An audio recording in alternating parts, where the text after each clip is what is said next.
লাইলাতুন নিসফি মিন শাবানের রাতের বেলা নিয়ত করেন আপনি 2 রাকাত নামাজ আদায় করবেন।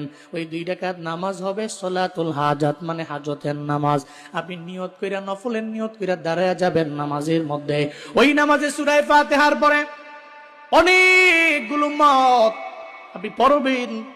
কুল ইয়া আইয়ুহাল কাফিরুন প্রথম রাকাতের মধ্যে সূরা ফাতিহার পরে, এরপরে দ্বিতীয় রাকাতের মধ্যে সূরা ফাতিহার পরে সূরা ইখলাস পড়বেন।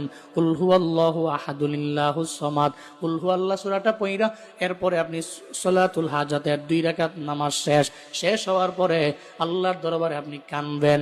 আবার ওই নামাজের সিজদার মধ্যে যাইয়া, বাংলায় পারেন, আরবিতে পারেন, ফার্সি পারেন, উর্দু পারেন, যাই পারেন, আল্লাহর দরবারে বলবেন, ও আল্লাহ, আমি অভাব অনটনে পড়ে রইলাম, তুমি দূর করে দাও।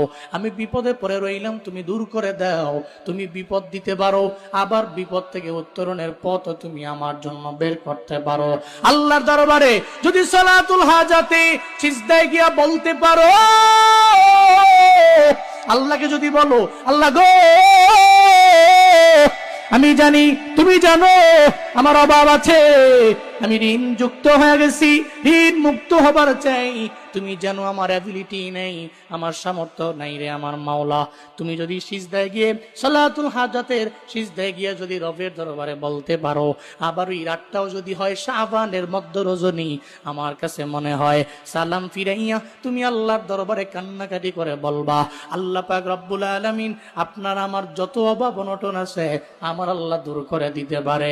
কারণ সবার খাজানার মধ্যে কমতি আছে, একজনের খাজানায় কমতি নাই। চিল্লা বলেন তার নাম।